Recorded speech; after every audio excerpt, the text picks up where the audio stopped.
Hey everybody, welcome back to the podcast. It is the daily for Thursday morning, and we are wrapping up what happened on Wednesday afternoon in here at Ohio State's Pro Day.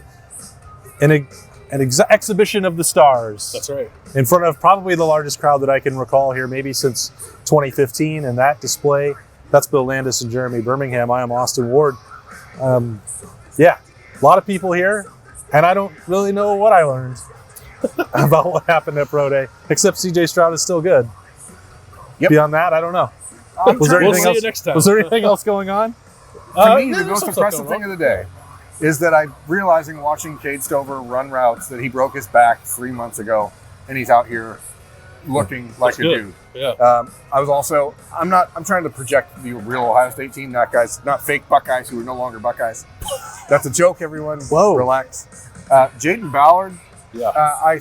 you finally saw a little bit of that speed that has opened people's eyes when they talk about him.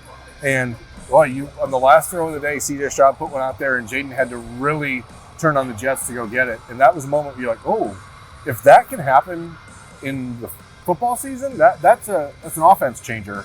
Now he has to catch the ball and all those things. He caught it today. Yeah. I didn't know that someone could be moving as fast as Jayden Ballard was, and then without stopping or gearing up, just suddenly start going faster. And he did. He found another level to get to that, because CJ said it was his best throw, his favorite throw of the throwing program. It was a movement throw. He threw it out to the post a little bit, and Jayden had to catch up to it basically, and it was pretty impressive feat of speed, I think, that for him to change gears the way he did and go get that ball. I don't think anybody has ever doubted the pure athletic ability of Jayden Ballard, and that was definitely on display on here. Now, again, there weren't pads, there weren't defensive backs, there weren't defenders. Yeah, there wasn't anything else going on out there, but you can understand why people fall in love with his pure skill set. That's pretty impressive stuff. It was. And he wasn't the only guy. You saw Xavier Johnson doing a lot of stuff, Jackson Smith and Jigba. It's just, I mentioned it before, it sucks that you didn't get to see Jackson and Marvin on the field really together this season, but watching those guys out here today, you get that oh man, it's just a shame. Marvin is so different than any receiver I've ever seen, but when you see the way Jackson moves and you think about how that could have complemented each other during the season, it really does the little pang of regret. Nuts. Well, especially when CJ Stroud is throwing the football to them. Yeah. Because that's a pretty fun thing to watch. It was. I didn't ask Ryan Day about this because he was in a media scrum, and frankly, he didn't look like he wanted to be there, so I didn't want to bother him with another question. But I think when you watch CJ Stroud throughout his career here, you see all these touch throws and these layered throws over defenders, and I think you lose an appreciation for the velocity that he has, and that's certainly improved, I think, over the years that he's been here. But man, that ball really jumps out of his hand, and he doesn't. I don't think he's trying to force it. I don't think he's trying to show people that. It just comes naturally. And I think when you think about guys like Anthony Richardson and Will Levis in this draft, stronger arm guys that maybe blow people away with that stuff.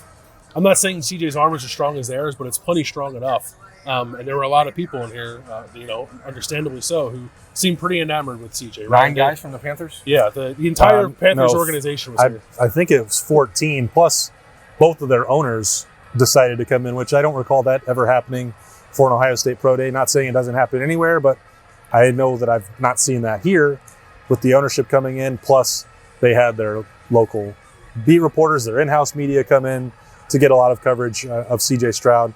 I don't know that the decision has been finalized. Those people are going to Tuscaloosa to see Bryce Young as well, and they still have a month to make up their mind. But I have a hard time believing that you trade up for somebody who's a project, and CJ Stroud is not that. He's the most pro-ready of anybody in that group. He's also the one that we know the most about, but the throws that he made today, I drifted kind of out of that media pin and escaped the cage for a little bit and got over there. Yeah. I know my way around occasionally in here. And Kyle McCord and Devin Brown were right behind CJ, and just even they were impressed by what was happening out there. The throws were incredible. CJ was on himself because he had 2 incompletions maybe, or 2 balls that he wasn't real happy about. But man, the rest of it was just, he's throwing 60-yard bombs and not even breaking a sweat. It was crazy. His arm talent is so special. I think that what we're really being forced to realize is we joke about the standard being the standard. At this point, Kyle McCord and Devin Brown are there. They're watching. Those guys have to be first-round picks, right? Mm-hmm. there will not be a quarterback on the Ohio State roster that is expected to be a starter here. I mean, there are certainly going to be depth pieces and stuff like that over the next few years. But the brain trust behind the quarterback room at Ohio State, if it is not a first-round pick in their mind, if that kid is not a surefire Heisman finalist, first-round pick, that is a player who's not going to be recruited by Ohio State anymore at quarterback. And the change in that philosophy from 5 years ago to now is about the greatest difference in one position group in that short amount of time I'd like to say I've ever seen, but then the wide receivers are obviously in the same group. Yeah. But the passing game here has elevated so much in the last 5 years that you don't even recognize what they used to recruit at that position. And I don't even think that's in here. Like, it is in here, obviously, but I think it extends now to the NFL. Like, Ryan Day's having conversations with Pete Carroll and Mike, I forgot his name, Mike Vrabel. You know, Mike Vrabel. He used to play here. Mike Vrabel. Oh, yeah, Mike. Yeah, Mike. Oh, Mike. Coach V. And then, like, Brian Hartline's down here on the side talking with Brian Daboll and Joe Shane, the GM of the New York Giants. Like, I think now it's the expectation at Ohio State that they have an NFL passing attack with a first-round quarterback and a couple of first-round receivers every year. And if it doesn't meet that standard, it's like a failure, which is borderline impossible to uphold. But, I mean, they've done it for a couple of years, so I guess they can keep doing it moving forward. Doing it 3 times in a row is difficult in its own right. That shouldn't be taken for granted, what CJ did, because the standard had already been elevated from Dwayne to Justin and then beyond that. And there's only so much higher you can get. Like, if CJ does go number 1 overall, you can't do better than that.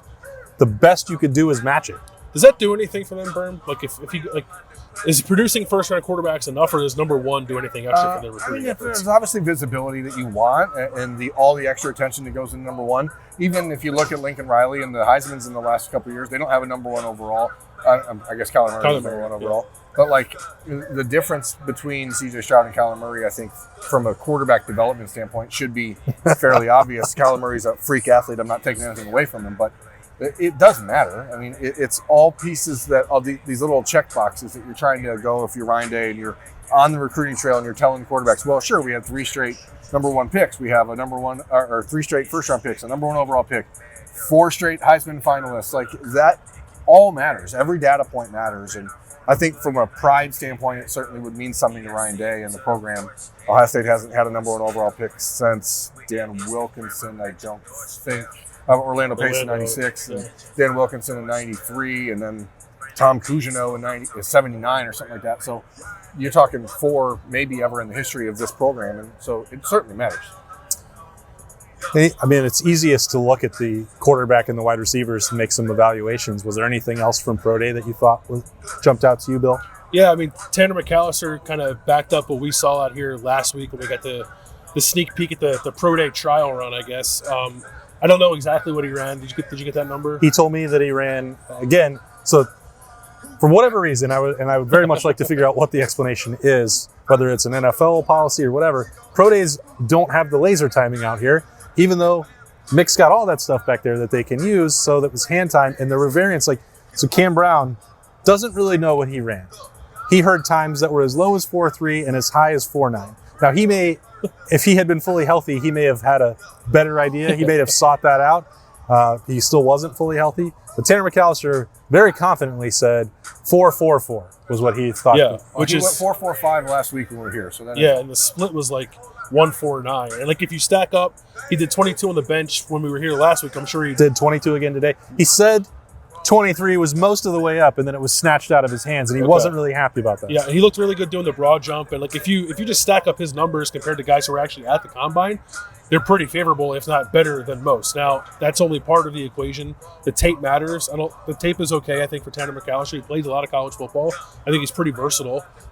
So he's like, when days like this, you think to yourself, like, who's a guy that is not getting talked about a ton who might sneak his way into the back end of the draft? I think you have to start talking about Tanner McAllister. Yeah, agreed. I thought Zach Harrison acquitted himself well. He didn't run the 40 again. Why? I don't know. Maybe he just doesn't think he needs to. Maybe he said he was asked why. He said for reasons. I mean, that's fair. Are they allowed to do that, like on NFL visits?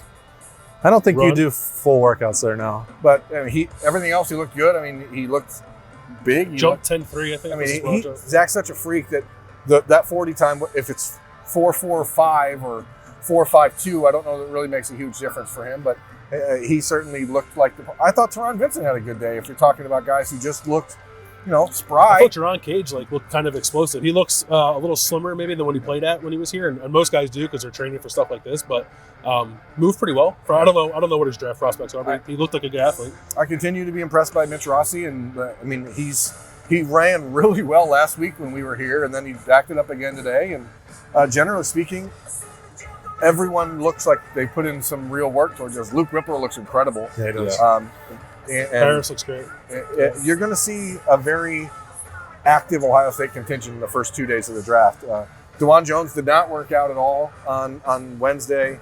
Ronnie Hickman did not work out at all on Wednesday, so don't really know why. Not everyone talked to the media afterwards, but pretty good from the guys that were here.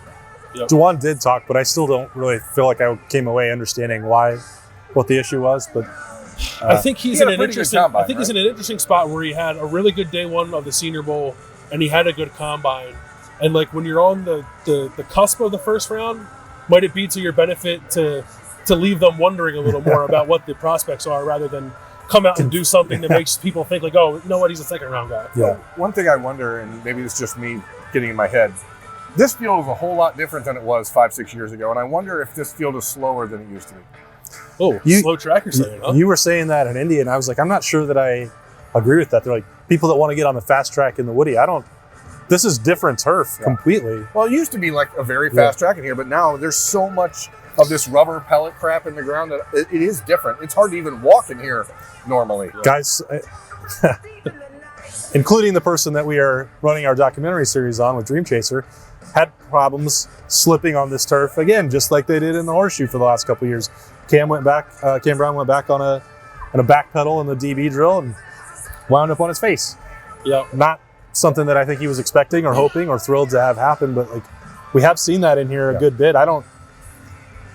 It's bizarre the turf issues that they've been having. Yeah, I'm not a turf expert. What I do know is that the NFL would like its teams to get rid of this same turf that Ohio State has here and in the shoe, and maybe there's something to that. There should be. Probably is. Bradley Robinson also, he was happy. I don't know how to evaluate long snapping pro day workouts, but he said it went well. Like, what's the question here? The ball got to its intended target. Ball hit the target. He's very good at that. Did you snap it good? Doing it for a long time. He was cleared to do some blocking stuff. NFL teams, he's got tons of film, as we know, from being around. So he's had meetings, and he came away happy as well. I will take his word from it. He's never lied to me, and he never will. So it went well for him. He's obviously trying to find a way to get into a camp and undrafted free agent route, which is his preferred way at this point, even though everyone would love to get drafted. But it's good to have a plan. Bold prediction? Yeah. Bradley Robinson will be a Cincinnati Bengal. Wow. They need a long snapper? Oh, they do. Yeah, okay. Did you go ever ask everybody else where they're going? Or no, I mean, I didn't ask Bradley either. I'm just predicting it. Okay. Speaking is Paris it into Johnson going to be an Eagle? Probably not. No. Yeah, probably not. Is CJ going to be a Panther? Yes. I am very high on Bryce Young as a quarterback. Don't get me wrong. Like, the guy's really talented. But if you just stack him up, you can't say that what you've seen on film from Bryce Young is that much better than CJ Stroud. But if you put them next to each other, you can say that you could not reasonably pick the guy who's 5'10" and 175 pounds over the guy who's 6'3.5", 230. You just can't do it. Not in the NFL. And that's like these guys that are out here. They're as close as I am to Berm when they're evaluating these guys with their eyeballs. I also have a really hard time seeing Carolina Panthers being this close proximity to Bryce Young. Like, he's a little dude. Like, he just is. He's an incredible athlete. He's fun as hell to watch. He's just really small. That would make me nervous. You won't stack them up on the same field again, but if you're going from Columbus to Tuscaloosa for a pro day, and those are the two things that are in your mind, like, and it's tomorrow. It's Thursday. Right? Yeah, it's like I don't understand it. Yeah, it is later on today. Wink.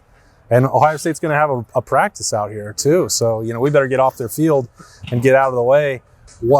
Spring practice number 4 coming later on Thursday, and then the scrimmage on Saturday. Super massive, critically important scrimmage. Massive. Everyone is saying it, and the fate of the season it's hinging is on the line on Saturday. Number 5 out of however many practices there are, 46, because they carry over into August. I'm told. That's Bill Landis and Jeremy Birmingham. I'm Austin Ward. Thanks for joining us on the podcast daily for Thursday morning.